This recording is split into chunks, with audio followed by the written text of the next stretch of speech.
Boa tarde a todos. Queria agradecer o convite da Associação Beneficente Amar, eu estar presente aqui fazendo essa fala para vocês. Queria agradecer o Decola Cria, que foi quem encomendou esse estudo que eu vou apresentar hoje aqui. Então, nós realizamos um estudo para mapear o ecossistema de inclusão produtiva aqui no Rio de Janeiro. Então, foi um projeto longo de 6 meses, que olhou para diversos setores e oportunidades que a gente tem aqui no município. E eu vou estar apresentando para vocês aqui com um foco nessa discussão sobre economia verde. Tá? Então, é um prazer estar aqui fazendo essa fala. Eu queria contextualizar, então, um pouquinho desse estudo. Ele foi finalizado no final do ano passado, no contexto da vinda da instalação do Decola Cria aqui no Rio de Janeiro.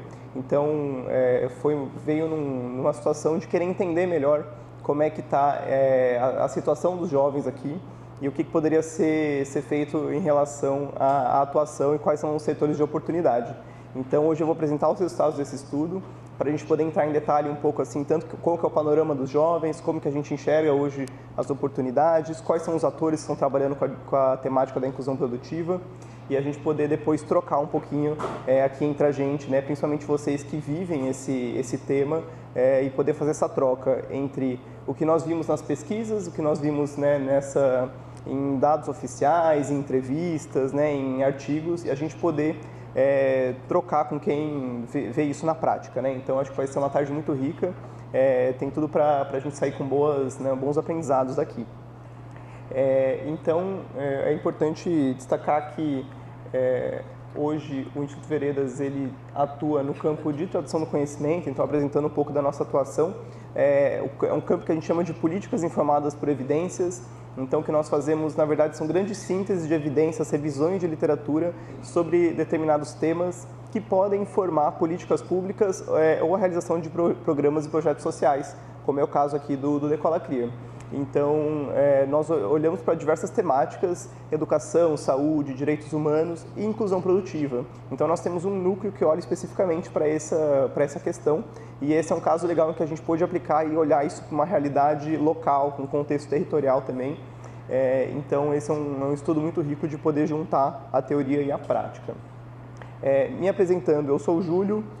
Eu sou economista de formação, eu tenho mestrado em desenvolvimento econômico na área de economia ambiental, então é um tema que eu sou apaixonado, poderia passar o dia inteiro aqui falando sobre isso.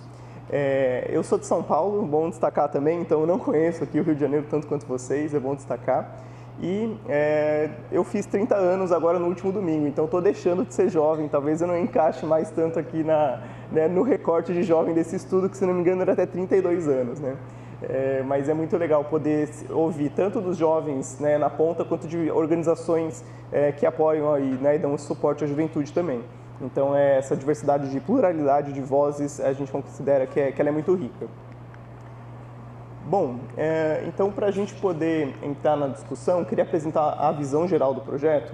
Eles são três núcleos, né? O primeiro é de entender os atravessadores que impactam os jovens potência. Então, quando nós falamos de jovens em situação de vulnerabilidade social, nós temos que entender que é um cenário complexo, que tem muitos fatores, que passa por família, que passa por gênero, que passa por renda, que passa por território, tem muitos pontos que podem...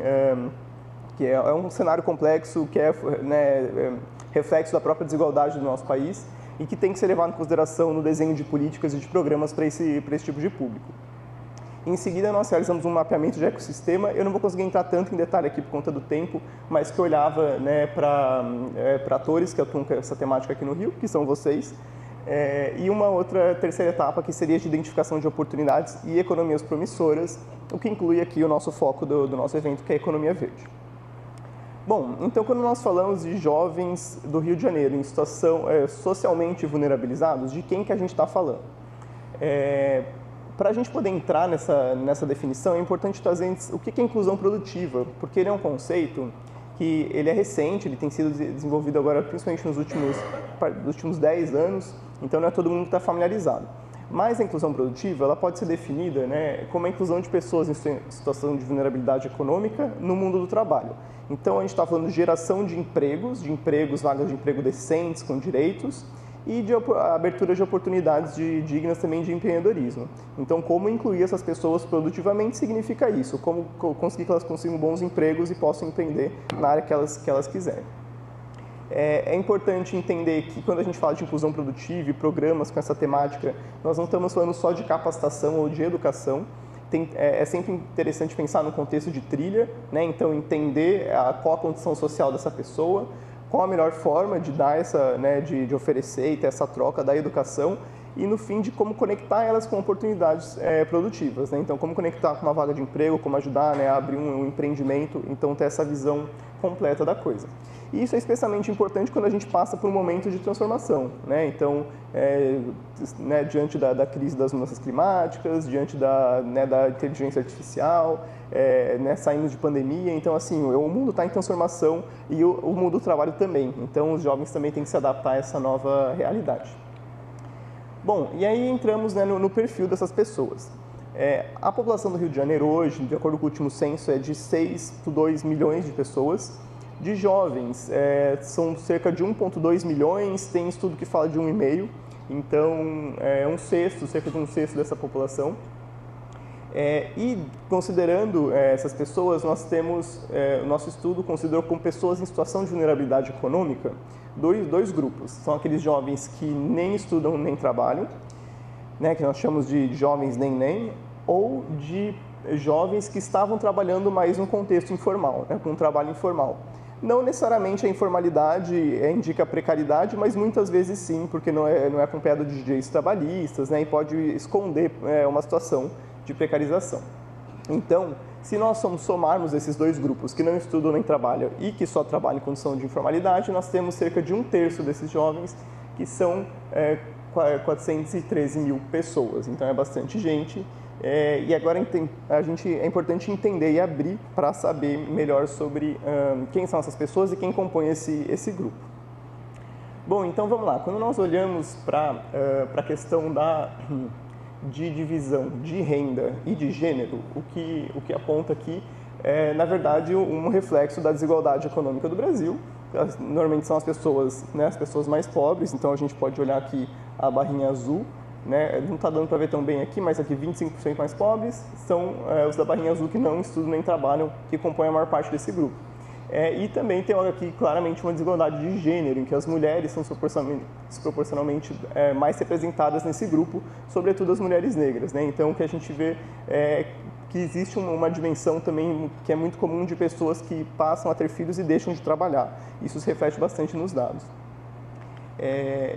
Bom, quando a gente olha para nível de educação, também tem uma história importante para a gente contar aqui, que é o seguinte: essas barras maiores, que são as laranjas, é que a maior parte desse grupo terminou o ensino médio e não continuou na sua educação. Então, não fez depois uma pós-graduação, uma universidade, um curso técnico. Então, são pessoas que, a maior parte, que terminaram o ensino médio e já foram direto para o mercado de trabalho, ou pessoas que terminaram o ensino médio e hoje não estudam nem trabalham. Um outro grupo importante destacar aqui é que quem estuda e trabalha tem muito grande a questão de quem está na universidade trabalhando, que normalmente são as pessoas que estão fazendo estágio. Bom, e quando nós falamos, acho que existe sempre tomar cuidado com esse tipo de discussão, assim, para não fazer nenhum tipo de generalização, né, de reproduzir estigmas e preconceitos.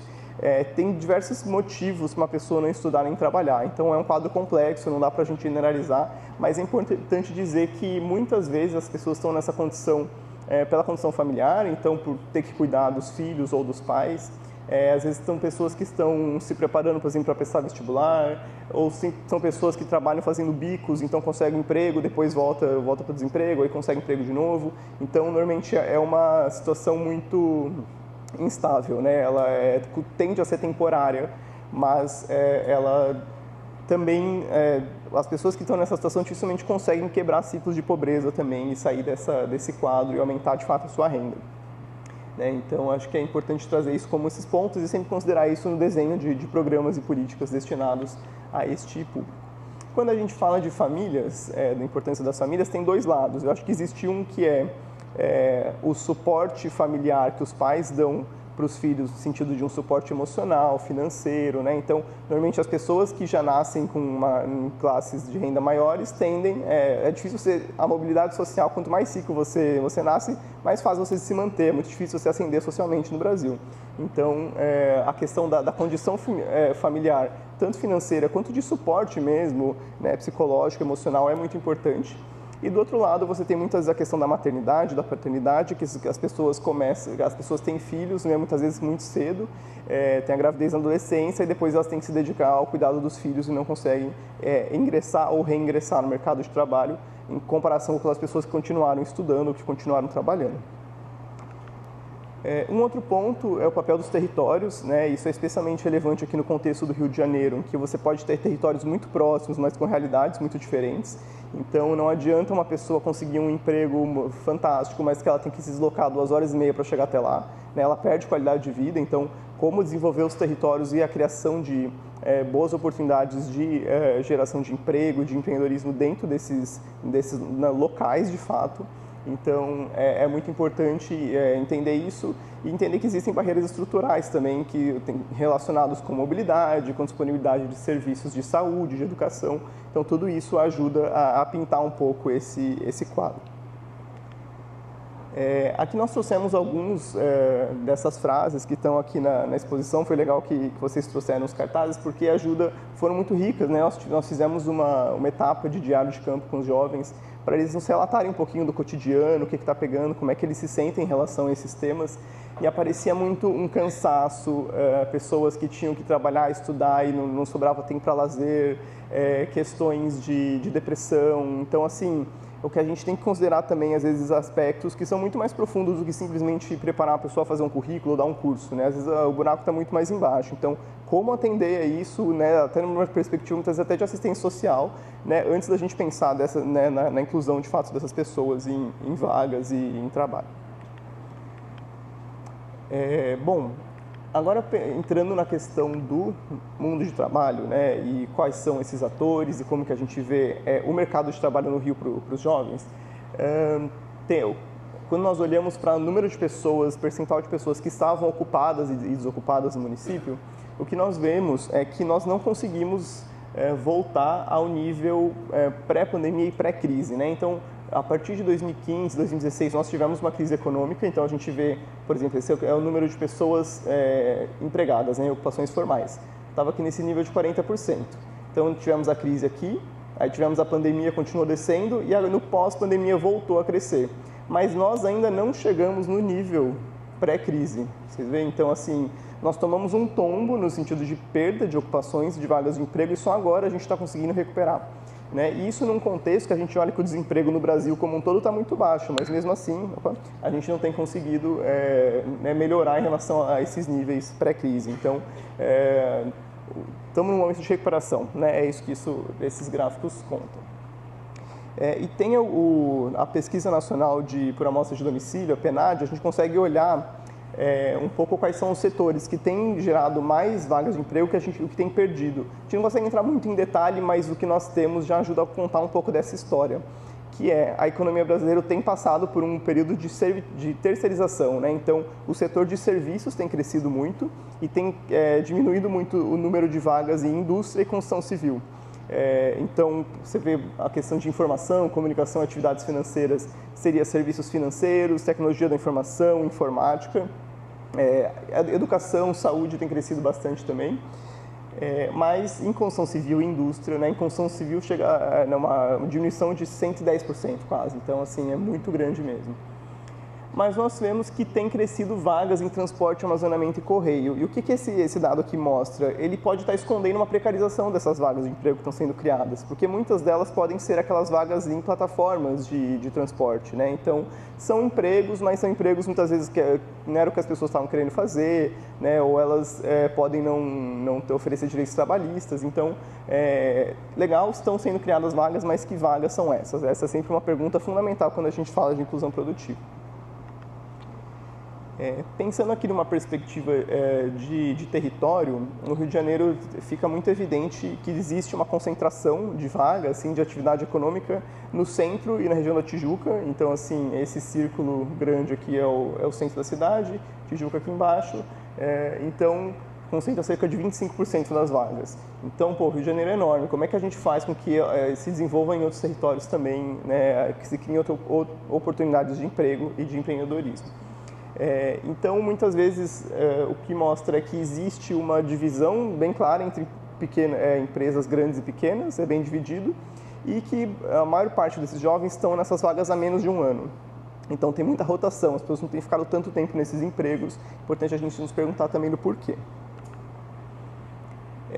E aí, em diálogo com a questão que foi falado dos relatos dos jovens, existe uma sobrecarga física e mental também que tem que ser levada em consideração.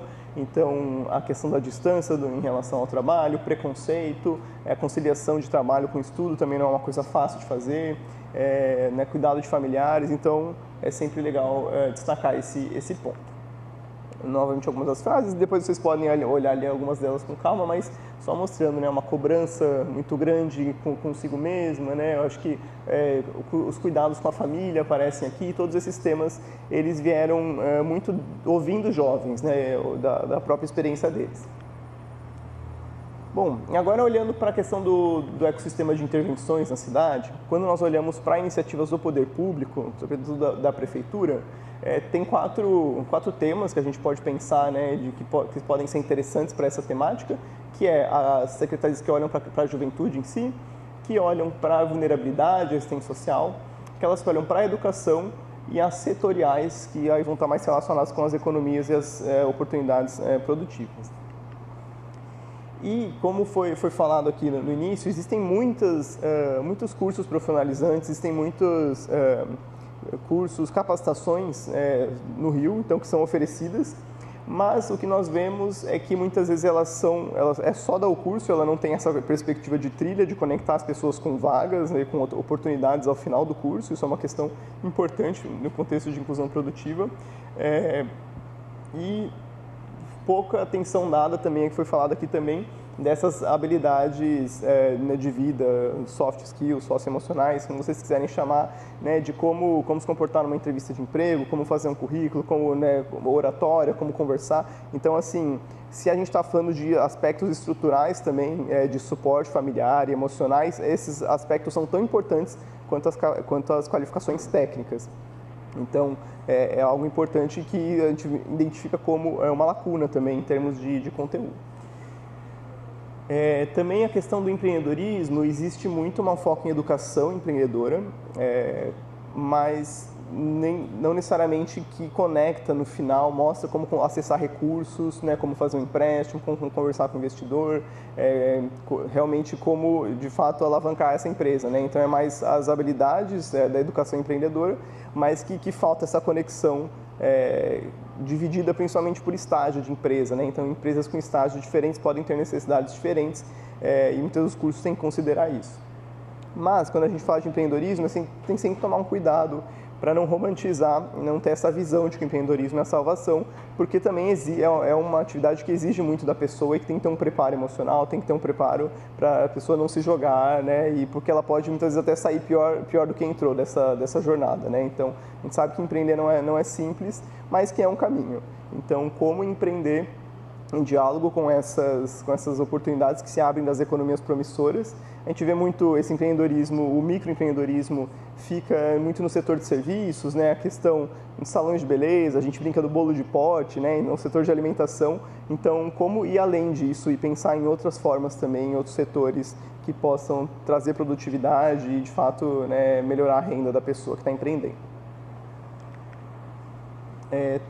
Em relação ao ensino profissional e técnico, ensino superior, eu vou passar aqui rapidamente por causa do tempo, mas o que nós vemos é que existe uma demanda muito alta por ensino técnico, né, que muitas vezes é suprida por cursos pagos. Então, tem uma boa oferta de cursos pagos no município, mas não é todo mundo que pode acessar, esses jovens, né, têm dificuldade de acessar, e os que são gratuitos normalmente são muito cheios, né, então falta realmente uma oferta maior de qualificação técnica gratuita.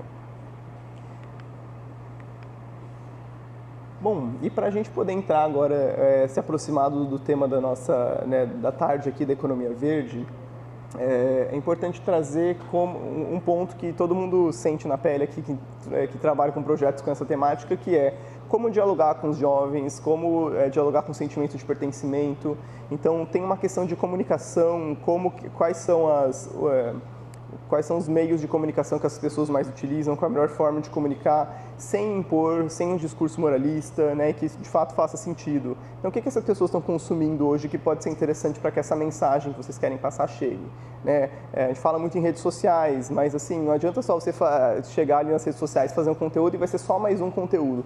Como se destacar e, de fato, dialogar com essa realidade? Seja por música, seja por meme, seja por vídeo, como fazer isso? Acho que esse é um desafio que todo mundo está aprendendo, né, diante de um cenário de grande transformação.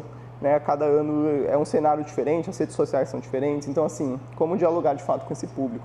E o que a gente nota é que, normalmente, jovens são questionadores, gostam de ter uma participação ativa, né, tem uma valorização muito da diversidade, tem essa questão de valorizar valores mesmo, de fato, a questão ambiental. Então, esses são aspirações da juventude que só quem é jovem, quem trabalha diretamente sabe os desafios, né, e vai aprendendo muitas vezes a tentativa e erro, né, de como realmente conseguir fazer com que essa mensagem ressoe e atravesse e seja uma coisa que engaje, de fato. Engajamento, acho que é a palavra-chave aqui. Bom, e nesse contexto, no Veredas, nós trabalhamos muito com essa discussão das economias promissoras, né? Então, nessa conjuntura de mudança de diversos tipos, quais são as economias que mais tendem a crescer e gerar oportunidades aí nas próximas décadas? No Rio de Janeiro, é muito relevante a questão da economia criativa, né? Nós tivemos um exemplo aqui da Bruna também, da dança, nós temos audiovisual, televisão, teatro, cinema. Então, assim, a gente sabe que aqui no Rio essa é uma economia muito forte, aqui pode ser considerada uma das capitais culturais do Brasil, mas como é que estão essa questão dos empregos? São vagas que exigem qualificação técnica muitas vezes, que tem muitas transformações digitais, né? Então a gente vê inteligência artificial, questão de edição de áudio, de vídeo, esses jovens, né, conseguem acessar essas tecnologias, esses recursos para poder se qualificar para acessar essas vagas, né? Acho que essa é uma pergunta importante. Então, dessas aqui eu diria que a economia criativa é que o Rio está mais bem encaminhado, assim, mas a gente tem que sempre pensar que vagas que estão sendo criadas para todos os setores que abarcam e fazem parte da economia criativa. A economia digital está muito em alta também, a questão de tecnologias da informação, programação, inteligência artificial, ferramentas digitais, celular. O que nós vemos é que existe um interesse em desenvolver ecossistemas de inovação aqui no Rio, então, de ter essa integração de universidade com startup, com empreendedorismo, mas que ainda está muito mais no discurso do que na prática. Tem outros lugares que isso está muito mais desenvolvido. Então, como desenvolver, de fato, a economia digital e ter essa integração com outros polos e organizações inovadoras para que isso decole mais aqui na cidade. E, por fim, a economia do cuidado é um termo recente também, é uma economia que tem sido discutida mais recentemente, mas que traz uma perspectiva interessante de que no Brasil nós temos um contexto de envelhecimento da população e cada vez mais essa população vai precisar de cuidados. Então, historicamente, no Brasil sempre teve de uma forma muito estratégica essa questão do cuidado familiar, né? Então, existe muito hoje a contratação de serviços domésticos e esse cuidado ele é feito normalmente por uma pessoa que você contrata para ir para sua casa, mas também é realizado pelos pais que fazem faxina, que cuidam da alimentação dos filhos, que cuidam do cuidado dos filhos. Então existe um componente da economia do cuidado que é remunerado e um que é não remunerado, que é a atividade de criar um filho. Mas também tem se criado mercados para poder de cuidadores de idosos, cuidados de faxina, de alimentação, de medicina online, de atendimento domiciliar, de fisioterapeutas, de médicos, de enfermeiros. Então, assim, é uma economia muito interessante pensando na área da saúde e do cuidado que tende a abrir muitas vagas também nos próximos anos. Mas, falei rapidamente aqui no estudo, vocês vão encontrar mais detalhes sobre essas economias, mas vamos focar hoje na economia verde, falar sobre ela com mais detalhe. Deixa eu passar elas aqui, pronto. Vamos lá. A economia verde, é um termo que ainda está em construção, ele é um termo que está sendo debatido ainda, não existe uma definição fechada do que é economia verde. Então, eu vou trazer aqui uma perspectiva, acho que uma forma de enxergar esse assunto que pode ser interessante. Para a Organização das Nações Unidas, para o órgão ambiental, eles fazem uma definição que é bem simplificada, que acho que ajuda a abrir esse debate, que é uma economia de baixo carbono, então que tem atividades que não sejam intensivas na emissão de gases de efeito estufa, né, o que ajudam as cidades, os países a se adaptarem a essas mudanças, das mudanças climáticas, que seja eficiente no uso dos recursos. Então, estamos falando de atividades que geram pouco resíduo, que usam poucos recursos naturais, que possam usar esses recursos da maneira com o menor desperdício possível e, por fim, que sejam socialmente inclusivas, então que ajudem no combate às desigualdades e à diminuição da pobreza.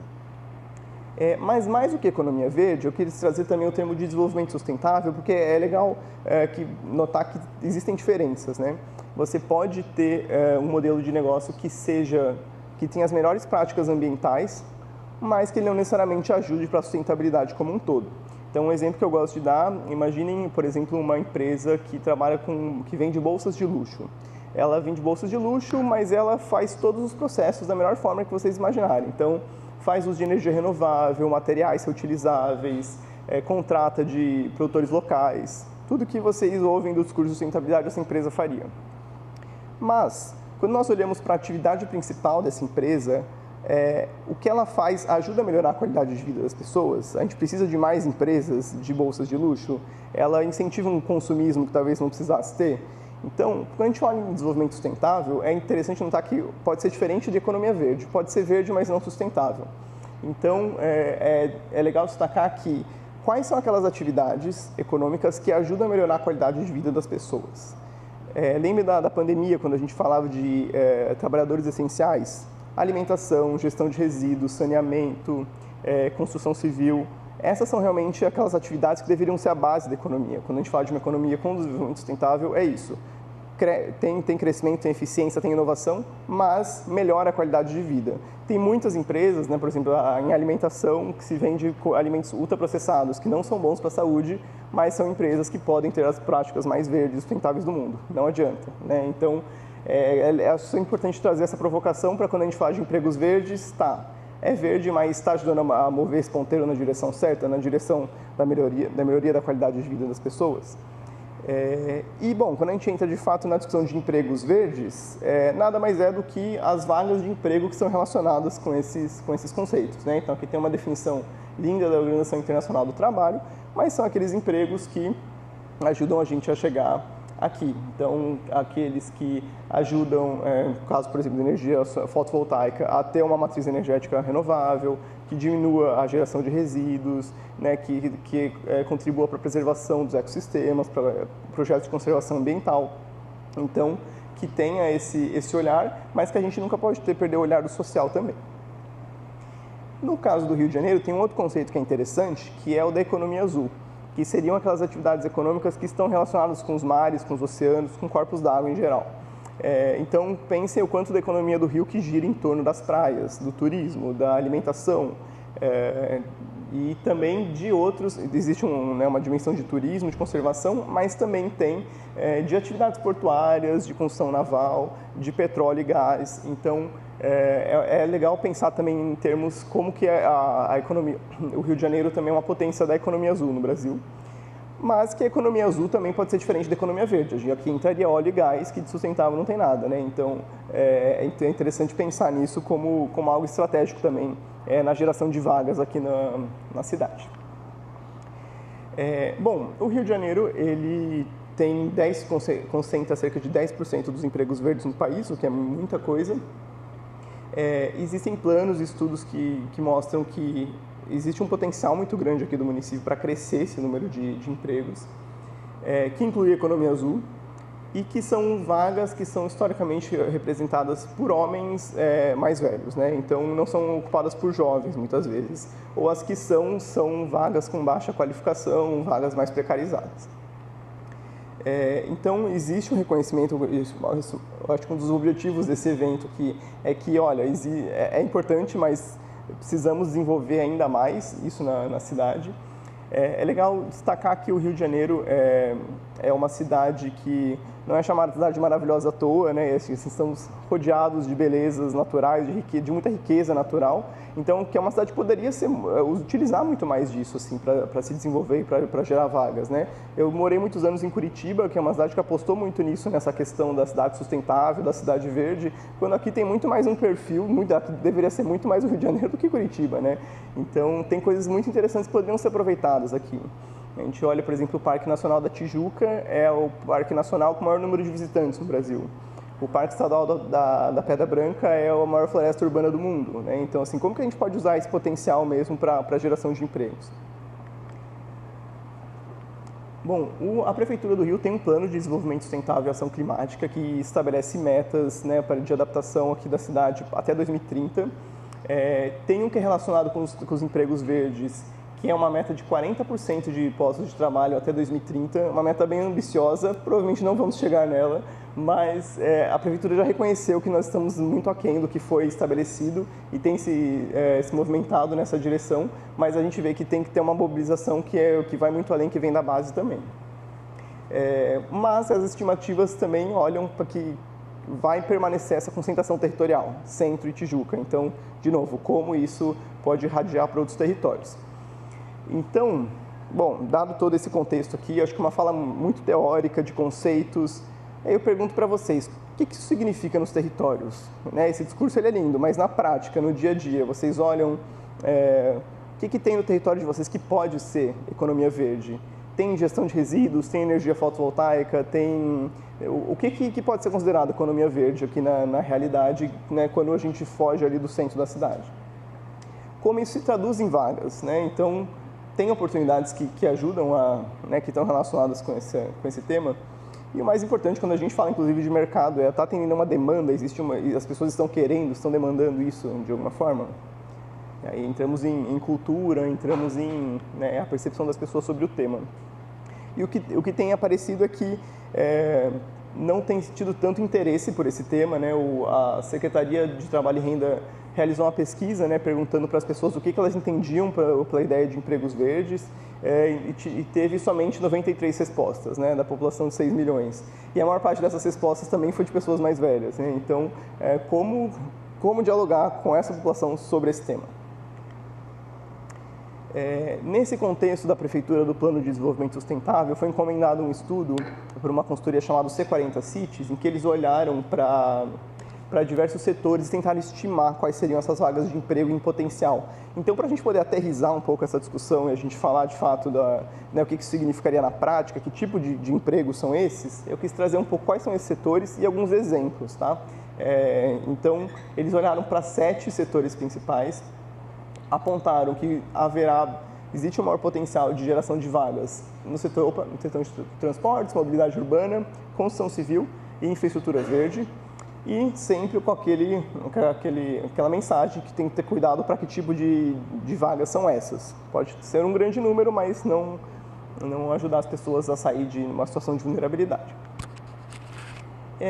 Esses estudos não costumam trazer nesses termos, né, em termos da profissão mesmo, da vaga, mas eu quis fazer um pouco esse exercício para que a gente possa visualizar, né, e poder aterrar um pouco esse debate. Então, por exemplo, em transportes, você tem diversos tipos de engenharias que atuam com mobilidade urbana. Tem técnicos de elétrica, mecânica, edificações que podem atuar com isso, profissionais de TI, urbanistas. Então, os jovens consideram essas profissões, os jovens têm conseguido acessar essas profissões, as universidades, os cursos técnicos que preparam para esse tipo de vaga, por exemplo. E a gente vê no contexto de mobilidade, construção de BRT, de ciclovias, de trens elétricos, indústrias automotivas, de ônibus. Então, os jovens se enxergam nisso aqui? Eles consideram ter alguma profissão para seguir alguma dessas vagas? E até interessante ver algumas coisas também, por exemplo, engenharia, a gente viu no início da apresentação, que era uma das áreas que mais perdeu empregos, né, na construção civil. Então, legal, engenheiro, mas que engenheiro é esse que vai estar olhando para essas vagas? Porque você pode ter muito engenheiro desempregado, né? Como é que a gente pode fazer de uma forma que essa pessoa consiga, né, ser absorvida pelo mercado de trabalho? Então, quando a gente olha para a construção civil, tem sempre um potencial muito grande de construções verdes, de reformas, de restauração de edifícios, telhados verdes. Energia fotovoltaica, a gente, né, teve aqui a fala do Hans, se não me engano, então a gente tem um potencial muito grande de geração de energia aqui no município. Nós temos também de energia eólica, né, onshore, que é aquela torre que fica no solo mesmo. Então, essas vagas aqui, né, a gente tem um curso aqui, inclusive, né, que estão divulgando, os jovens têm se interessado, consideram isso como uma profissão hoje. O turismo também, que é muito forte no Rio de Janeiro, mas que esse turismo ele pode ser mais eco, né? Então ele pode estar mais relacionado com educação ambiental, com uma cozinha local, com vários temas relacionados com isso. E por fim, vem apresentar os últimos 3 aqui, então, energia eólica, gestão hídrica, a gente principalmente pensando em saneamento básico e infraestrutura verde, que a gente entra realmente na área ambiental, de fato, engenheiros florestais, agrônomos, paisagistas, biólogos, que vão estar atuando diretamente com esse tema. Então, bom, gente, falei um monte aqui, descarreguei esse monte de informação em vocês, então, para a gente poder fechar, queria trazer algumas perguntas, né? A primeira é, como a gente pode aproveitar melhor essa vocação do Rio de Janeiro como cidade verde, né? Isso realmente se traduzir em vagas de emprego e oportunidades. Como criar postos de trabalho que estejam espalhados pela cidade. Os jovens sabem da existência desses postos? É algo que interessa para eles? Né? Eles se enxergam trabalhando com isso? Eles consideram? Então, essa é a pergunta também que fecha aqui, que é como tornar esses empregos mais atrativos. Certo? Para quem quiser saber mais sobre o assunto, o Instituto Vereiras publicou há 2 anos atrás um estudo com essa temática, que a gente olha para a indústria, olha para a energia, olha para sistemas alimentares. Então, para uma discussão a nível Brasil, mas que tem, né, discussões bem interessantes. E o mapeamento, esse estudo aqui, nós temos um sumário executivo que está disponível no site do Decola Cria, está no site da Firjan também. Então, olhamos, passamos por todos esses temas, tem algumas coisas que ficaram de fora da apresentação. Infelizmente, eu não posso compartilhar essa apresentação, mas se alguém quiser algum dado, alguma informação específica, fiquem à vontade de entrar em contato comigo por e-mail também. E deixa eu só passar isso daqui. Aqui, meu e-mail. E é isso, gente. Muito obrigado. Agradeço o convite.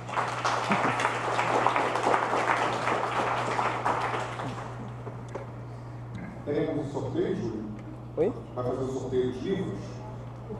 Pode ser agora? Pode ser agora. Ali? Então, gente, mais uma vez, Júlio, muito obrigado pela fala esclarecedora, trazendo para a gente os dados, números, que nos ajuda a clarear um pouco mais e traçar, com certeza, novas metas rumo à empregabilidade verde para os nossos jovens. Tá? Atrás do crachá de vocês tem um númerozinho, não sei se vocês repararam. Nós vamos aqui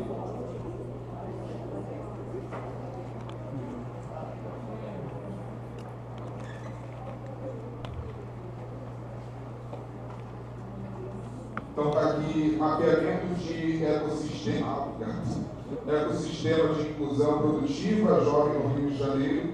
O Júlio apresentou no slide aqui agora isso, vamos sortear alguns aqui para você. Vamos lá, o primeiro número. Número 7. Quem é o número 7? Opa, pode vir aqui, Maria. Júlio, pode vir. Vamos mais um número. Número 24. Aqui, Maria. Obrigada. Ah, Suene.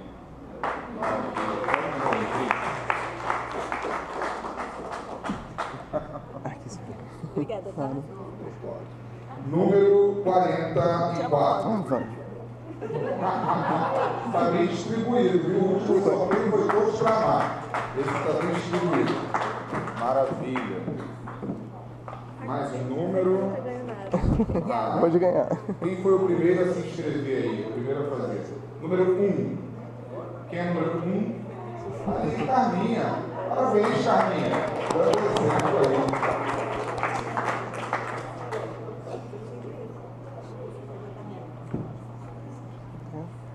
Dona Carmen é secretária da diretoria executiva, não é isso, Carminha? Muito obrigado, Carmen. Número 6, meia dúzia. Rosemary, parabéns, assistente social da Casa São Matias. Nada.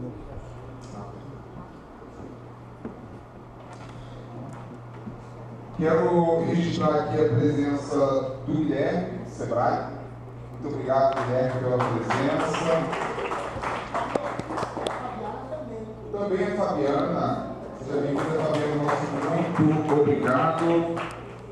Quero registrar ainda o nosso agradecimento à coordenadora Chaveres da Nave do Conhecimento e também a Tatiana Roque, secretária de Ciência e Tecnologia do município, cedendo mais uma vez com muita generosidade o espaço. Gente, agora nós vamos para o nosso coffee break, que foi mais uma vez preparado pelas mulheres empreendedoras formadas pela Associação Anjos da Tia Estelinha e participantes do Café das Mães, que é um negócio de impacto social da ONG da Anjos da Tia Estelinha, com a finalidade de gerar renda para o investimento na casa e qualificação profissional, em economia circular, visando o baixo desperdício de processos e insumos, e eles têm o objetivo de trazer a sustentabilidade social e ambiental para os cursos oferecidos para mulheres, mães e moradoras da comunidade dos macacos. Então, a vocês, meninas, o nosso muito obrigado. Vamos juntos apreciar esse delicioso coffee break.